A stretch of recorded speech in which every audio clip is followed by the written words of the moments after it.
A little while ago, the Gates of Hell developers teased their upcoming addition to Gates of Hell called Liberation, which will see American and German forces clash in the Western European theater. You can find a link to it down in the description below. Let's first take a look at the full Gates of Hell Liberation trailer, and then we'll dive into what you can expect from the upcoming Liberation DLC.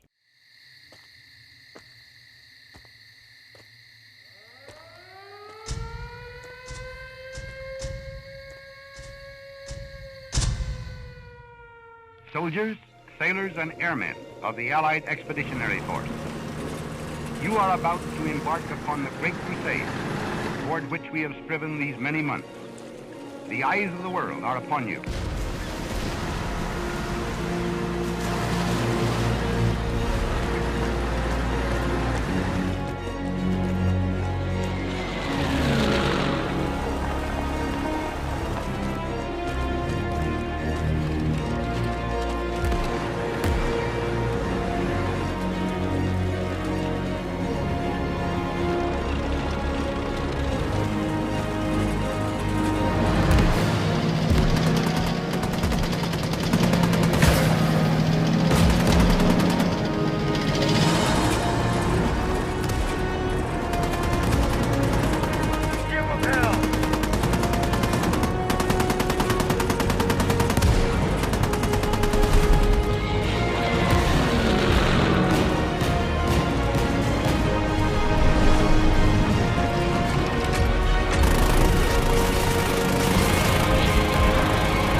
Ever since the release of Gates of Hell, people have been wanting to see the Western Front represented in the game. The Valor and Mace mods have been great in the meantime, but honestly I am excited to get my hands on some developer created content, especially the large amount of single player and conquest content that will ship with Liberation. There will be 6 American single player campaign missions. Expect these to have a little bit more substance and story to them, and additionally there will also be 4 American skirmish missions, which are just a little bit less about story, but allow you to choose different doctrines, which influences the units you can call in during the battle. Besides the Americans, the Germans will also get 6 new campaign missions, though it's not really known what we can expect from these missions. There's a couple of things we can kind of guesstimate. So based on the trailer and some of the screenshots, we might see German and American paratroopers fight over Karitan, as well as the US Rangers attacking Point Duoc. Hopefully the Gates of Hell developers will let me showcase some of the missions a little bit ahead of the release, so you know what we can expect from this new DLC.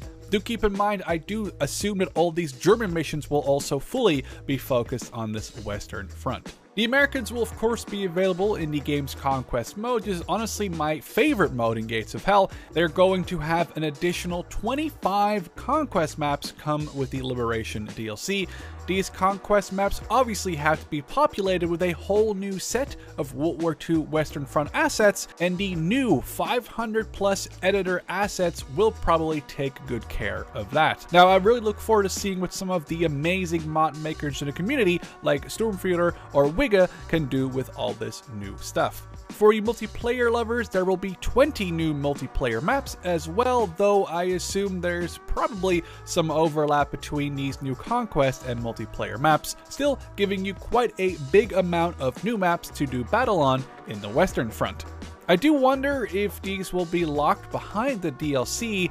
If I were to host a PvP session, I kinda wish that non-DLC owners could still at least play on these Western Front maps, even if they can't play as the Americans or use any of the new assets in their editor, just to prevent fragmenting the PvP community into DLC and non-DLC owners when it comes to the map selection. A new faction means new vehicles, infantry skins, and weapons, and it definitely looks like the Liberation DLC will deliver on that with a combined 700 plus new assets divided into the following: 50 new small arms, 150 new American and German vehicles, cannons, tanks, and more, and over 500 new human skins, again assuming this is for both the Americans and the Germans. Small arms wise, we can confirm some like the M1 Garand, Thompson, M1A carbine, and the bar just by looking at the pictures or the trailer, though the regular M1 carbine, as well as a 30 cal, the M1911, the Grease gun, Springfield, and the Springfield sniper will most likely also, of course, make an appearance.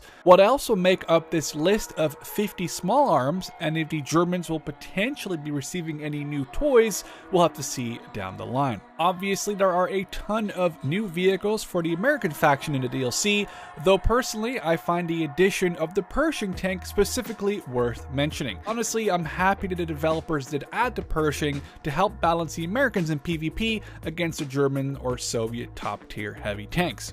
Furthermore, besides ground vehicles, you can expect the Liberation DLC to add some aircraft as well as ships to Gates of Hell, though I assume these ships will most likely be more decorative or perhaps just stuff like landing craft deploying troops on the beaches of D-Day. Some new German vehicles like the Panzerwerfer, the Wespe, or the Jagdpanzer IV have been confirmed, though again we'll have to see what else maybe will be added to the Germans as part of this DLC. Human skin wise, and Carly said it that really sounded disgusting, we have confirmed the US Airborne, Regular Army, Tank Crew, as well as Rangers, and also either the 2nd or 4th Armored. Personally, I'm really hoping we'll see some of that special camo the 2nd Armored used for a short while in Normandy, just for some extra variety. Going on a tiny tangent, after the Italian army surrendered, some of their Italian camouflage called Telo Mimetico, hopefully I didn't horribly mispronounce that, was actually used by the 1st and 12th SS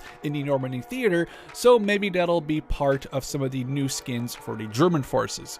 However, I'm always curious to see what stuff I've missed, got wrong, or just any additional info some of you may have in the comments, so feel free to get to writing down below. For now, that's all we know about the Liberation DLC.